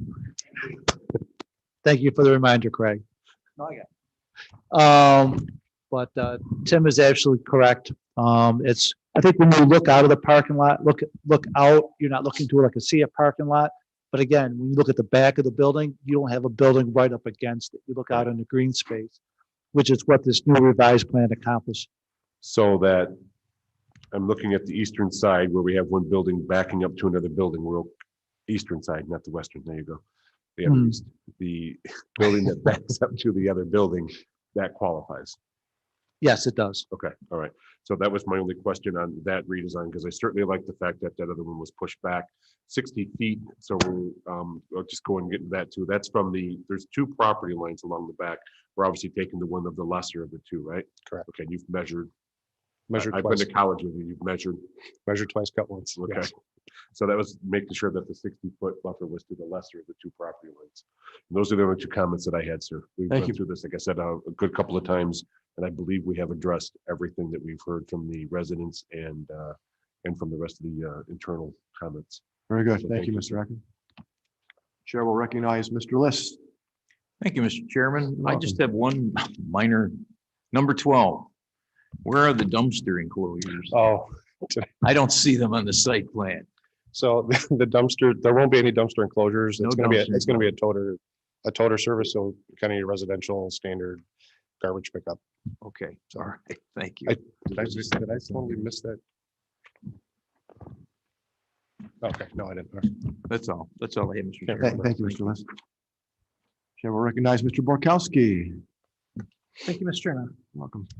Mr. Eckert actually hit on the stuff that I was concerned with because we did have a lot of correspondence back and forth. So I wanted to get clarity on where we were with that. Sure. One of the major concerns, is obviously taking care of the existing neighbors while we're still getting this stuff done nicely. It looks like a beautiful plan for that stuff. I'm just glad that we took care of the things with the neighbors as best we could. So thank you. Thank you. Chair will recognize Mrs. Brill. Thank you. Did you address the fencing to be provided on the southern part of the property? You did address that? Yep. I'm sorry, I did struggle hearing you. So if you did, I That's just wanted okay. to double Yep, check. yep. I thought you did, but I didn't hear the details. Building mounted lights we talked about. Okay, everything I had highlighted has been addressed. Thank you. Thank you. I would just say, I think this is a nice project as well. As a Riverton resident, it's going to be nice to have all that corner looking a lot nicer. And I think this is a good use for these parcels. I like the fact that they're separated like this. And then Chris, just a off the cuff question here, the school district property. So is there some intent maybe down the road for the district to look at a building there or? We'd like to. Again, every year we meet with the Rush Henrietta Central School District and we go over potential projects, subdivisions, apartments, things that are going to generate kids going to school quite. So one of the sites, they are looking at some point to put a new elementary school somewhere in this quadrant of town. As you know, this area of town has just exploded over the last 10 years. And this is actually one of the sites that they're looking at. They do own the middle parcel. But unfortunately, it's not big enough by state standards to put an elementary school there, unless they can maybe acquire some land from adjacent land, which they might at this point. So if I'm not mistaken, Tim, that the area between the two apartment complexes or multifamily units, that's going to be put in some type of easement? Yeah, correct. There's like about 7 acres that'll be put into, I'll say conservation easement for now, for lack of a better term, or some easement with the town to allow, potential sale possibly in the future. And then one additional, while we're on that kind of strip of land in between, there is a walking trail connecting both sides and then subsequently connecting that does begin and or terminate at Moore Road and Scottsville West Henrietta Road. So you can see that we could walk through the property if you lived in the Riverton area. That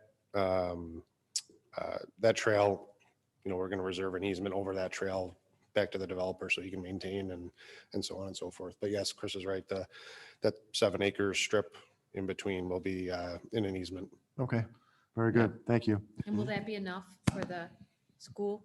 Yeah, I mean, I don't know exactly what acreage is there and what's required, but I know it's very close. So if the developer and the school district can work something out, we would. It could be 12. I thought it was 15 sticks in my head for some reason. Yeah. Oh, that means it's 12.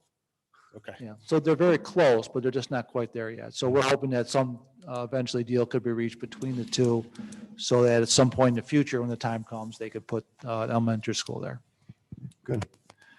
So I guess we need to vote on whether we want to grant the buffer variance, correct? So the chair will entertain a motion permitting a buffer variance from 100 feet to 60 feet. Is that an appropriate way to word that? The chair will make the motion then to approve a buffer variance of from 100 feet to 60 feet on this project. Any discussion?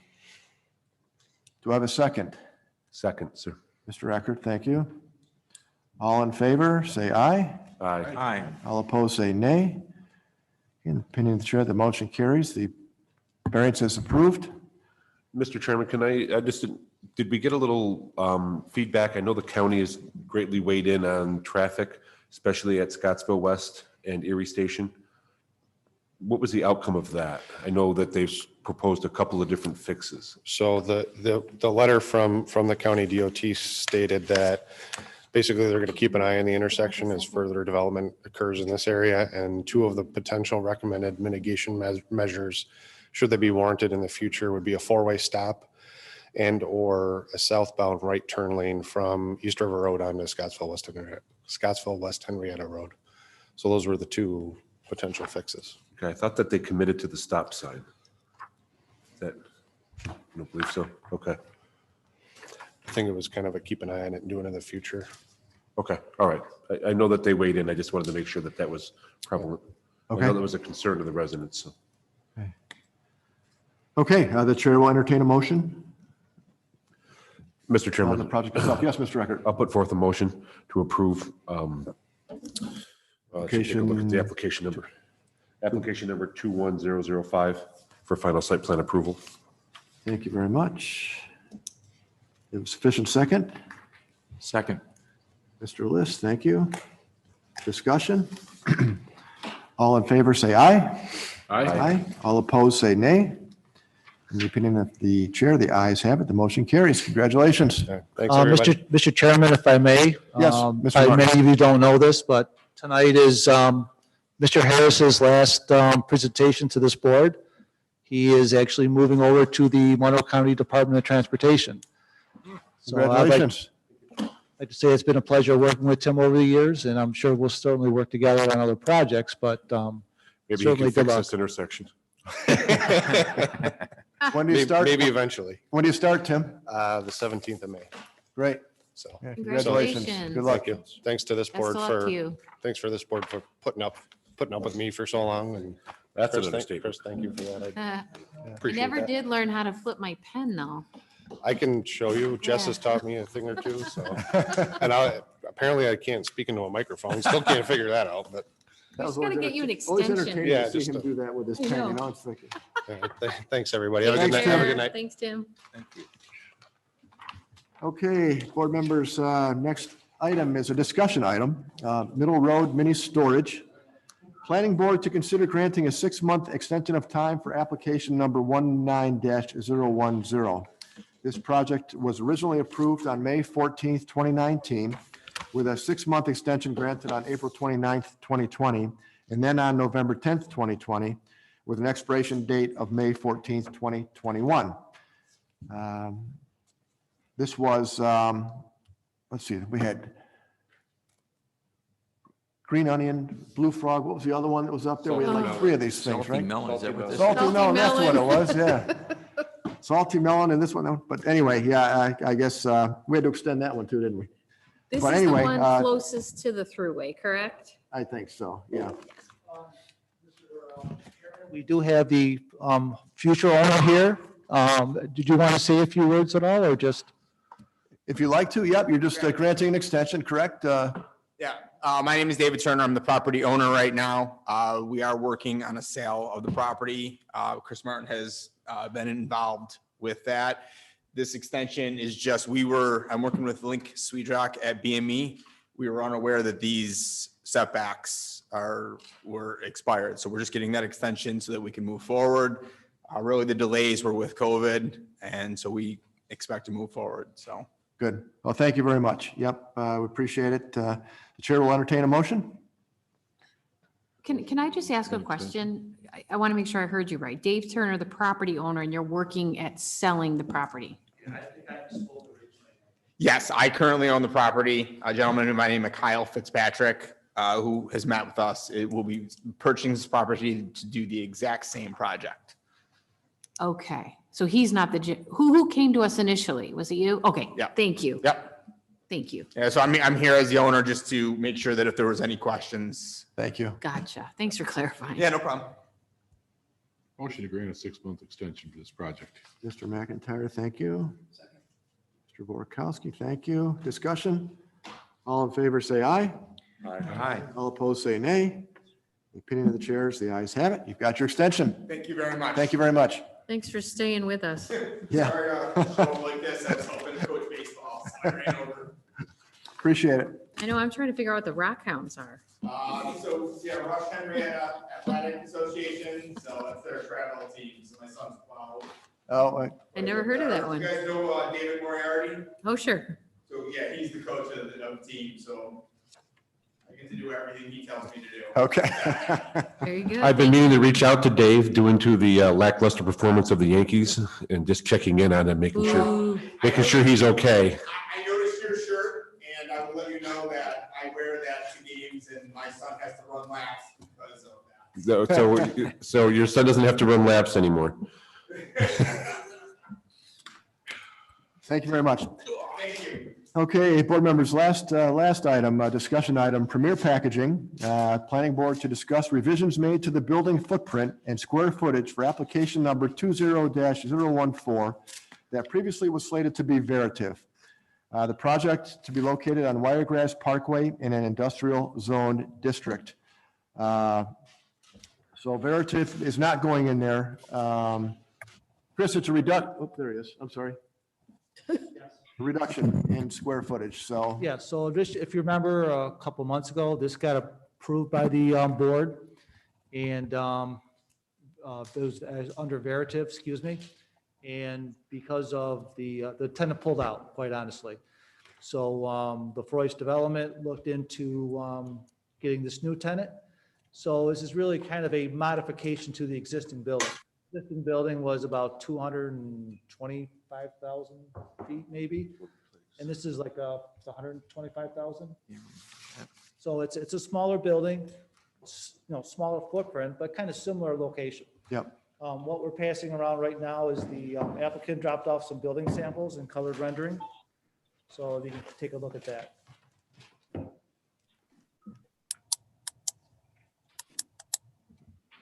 Chris, with this being a discussion item, why wouldn't this be a whole different plan?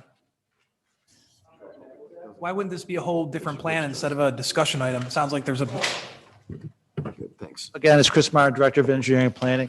I think we should take a vote on it tonight because it is, in a sense, it is a new application. However, we used the same application number and the seeker is all, well, the seeker was done with the original industrial park. Because the intense is smaller, going from 200 something to 100, certainly the impacts aren't as great.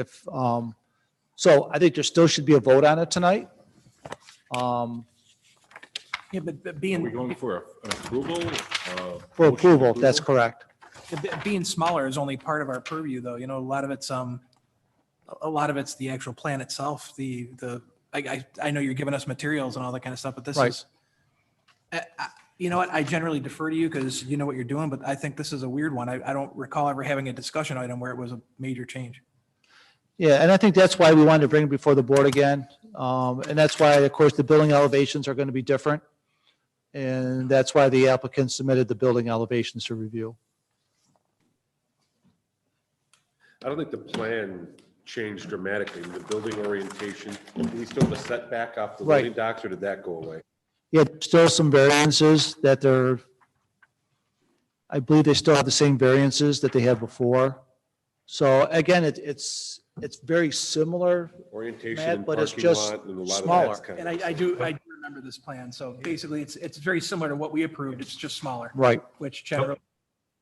It's better. Yeah, and part of it, they did want to get on, they do have a tenant that's ready to go on this one.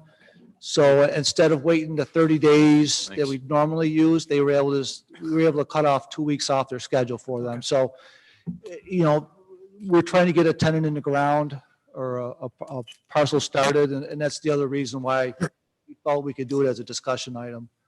Though I still think the board should vote on it tonight. Okay.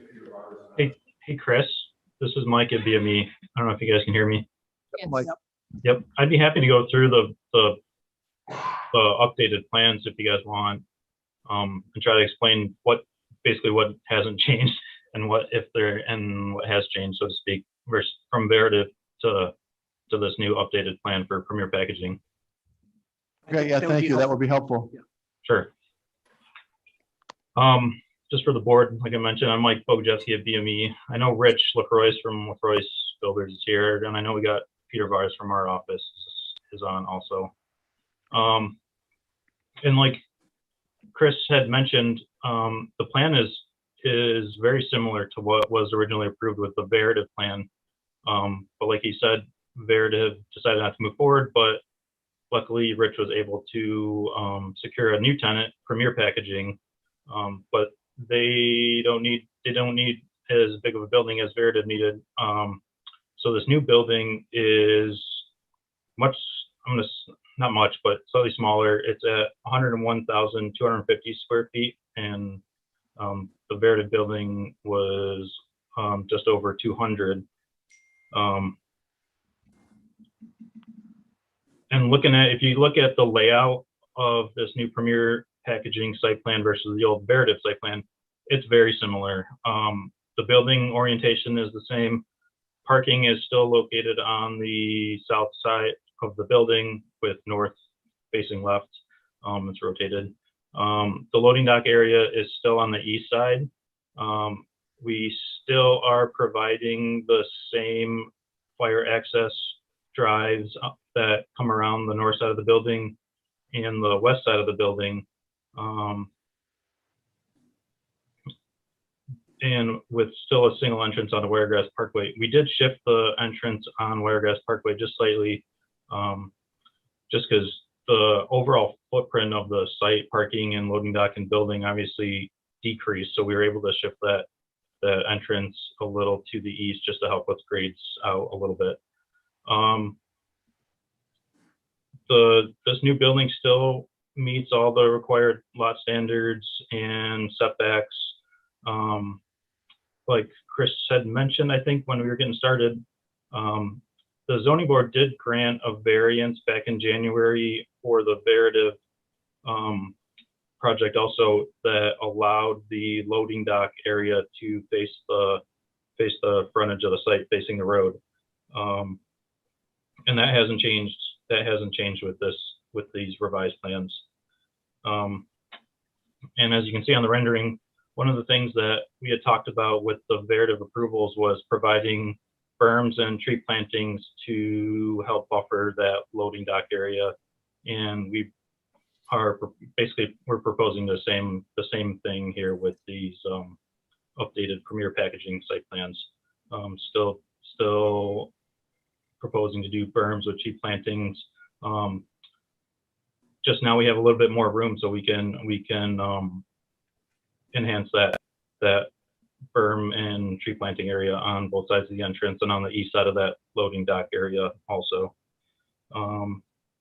With these revised plans, we're proposing 66 parking spaces, and that's proposed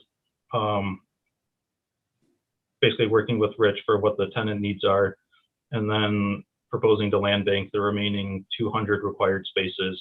And that's very similar. That's the same idea as what we did with the previous Veritiv plans. Utilities are still private water and sanitary services, and stormwater is directed to the existing pond that will be expanded. We revised the grading a little bit just to allow us to reduce some of the storm sewer lengths, just because we're not taking up as much area with the new building parking footprint.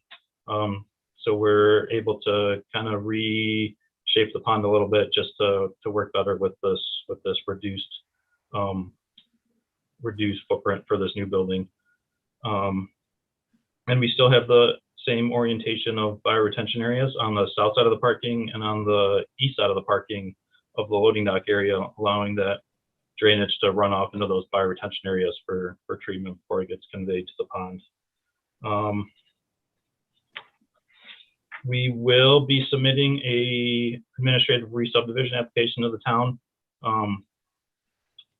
Back in December, we had initially done that to establish the lot line for this lot R10 for the Veritiv lot, but since now this development footprint is much smaller, we can adjust that lot line to the north to reduce the size of this lot, and then allow some of that extra space to be used for future development later on.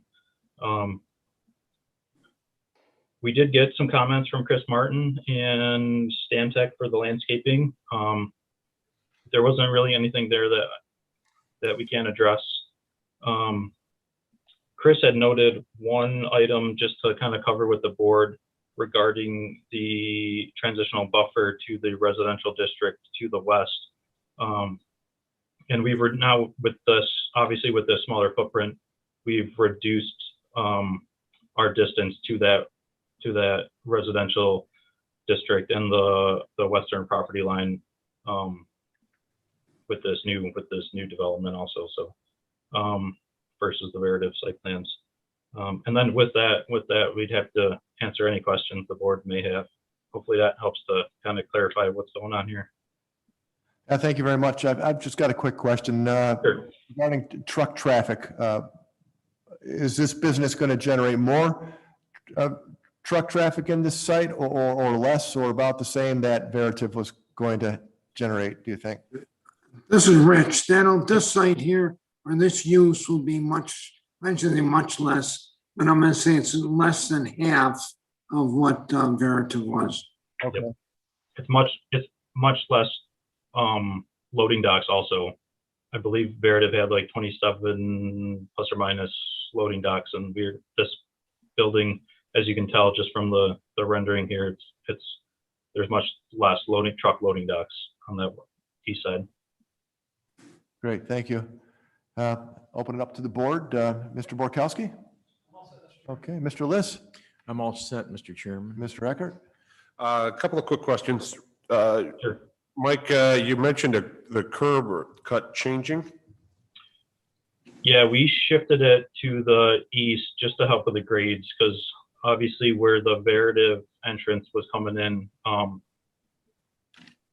was shifted over because the building was a lot closer to the road. So we were able to shift it to the east a little bit just to help with grades and align it with that loading dock area a little better. Well, my only concern with that is, Rich, wasn't that cut about a month ago? We didn't cut the second one, Just, Craig. We only cut MSIs. okay, good. The one that's there that we're using, that was the original one that went to the detention area. Yeah, that was originally there for the pond access. Right. And then Vogue still needs to be modified, even though this building's half the size of the other one. Correct. Still going in with a full reconstruction on that critter? Yeah. The pond, even with reducing it, the pond still does need to be enlarged, just because it's taking both MSI and the site at this point, along with all the roadway drainage and future development stuff. So. Okay, and then Rich, one more question for you, please, sir. Is those, have the federal wetlands along the west property line of this pond been delineated and marked out there in the field? Yes, they have, and we got orange construction and fence around them. Okay, great. Mr. Chairman, that's all I have for questions. Thank you. Mr. Eckert. Mrs. Brill? Thank you. I do have a question. Is this the same Premier packaging that's in Victor? And if so, are they expanding or moving?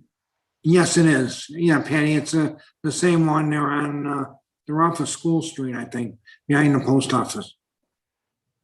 And they what? They are located currently in Victor, behind the post office. Mm-hmm. And they'll be locating over here. They outgrew that facility. Thank you so much, Rich. Great. All set, Mrs. Brill? I am. Thank you. Sorry. Mr. McIntyre? My issues were covered. I'm all set, Mr. Chair. Okay, very good. Chair will entertain a motion. Motion to approve. Mr. McIntyre. Second. Can I ask a question? Go for it. Yes, Do you have to do the Mr. variance Yes. again?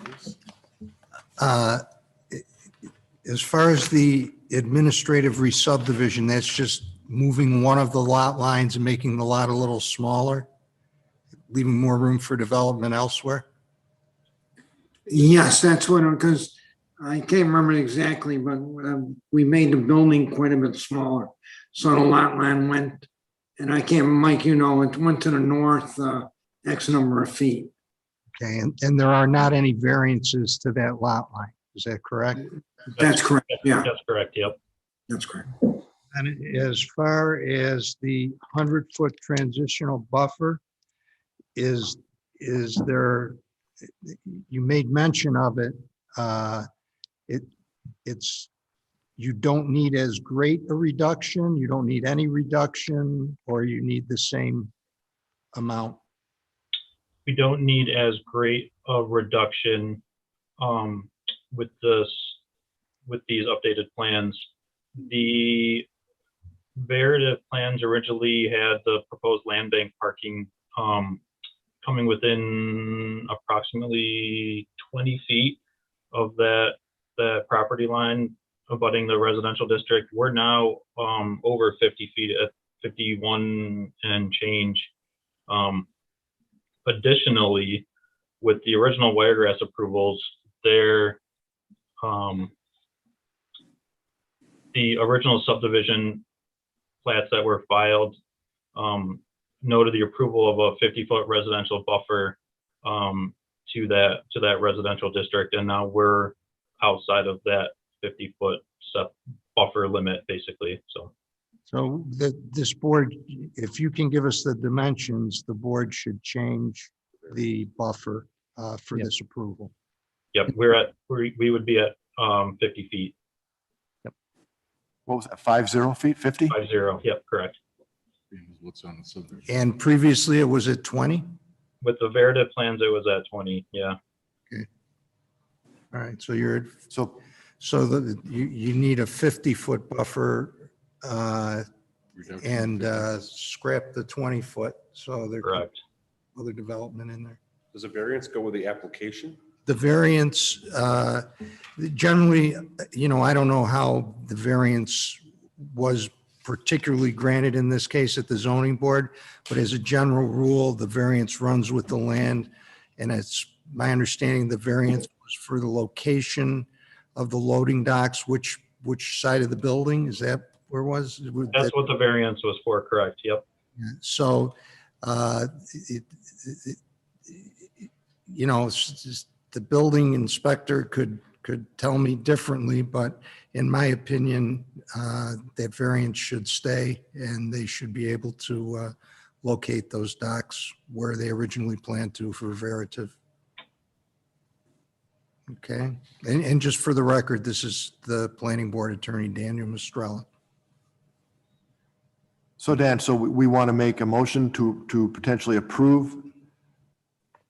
Do we need to say we change it from 20 to 50? To the residential area, whereas previously you approved the 20-foot. So the motion is to change the buffer area from 20 feet to 50 feet. Okay, so Mr. McIntyre, do you want to restate your motion then? Do we do that within the motion approval, or do we do that separate? That'd be a separate motion for the buffer? It's your choice. You could do it either way. Let's put it in with the motion. I make a motion that we approve application number 201014 with the following stipulation that the buffer area be changed from 20 to 50 feet.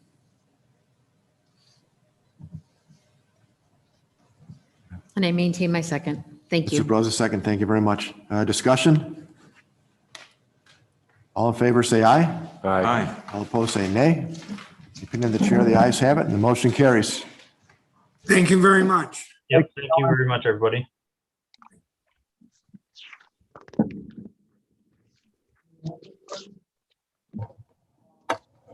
Just can I jump in real quick though? So this will generate, again, revised drawings, right? With the new, Well, the buffer that we just stipulated? The drawings that you have are the latest drawings. So they'll revise the plans based on our comments. Okay. But the plans that we had were the revised plans. Understood. for Yeah, that. no, I got that. I just worry about Okay. the buffer line and all that stuff. I mean, Yeah, it was only with reserved parking. If they put the reserved parking in, then there was going to be an issue with the transitional buffer. okay. They didn't have that without that. But again, if they ever do it, we wanted to make sure that they could do it without having to come before Sure. the board again. Okay, A little unusual. thank you. Anything final for the good of the order? Mr. Page, it's good to see you. Thank you. It's nice to, you guys did a nice job. Hi, Rick. Hi, Rick. How you feeling? And I hate the old expression, but it's nice to be seen. Well, we miss your presence here, sir. Thank you very much. Your I'll cat. see you guys in May. Thanks for joining us tonight. Okay. Kowski has a motion to adjourn at, let's say 9 o'clock. 8:57. 8:57. 8:57, okay. Be great.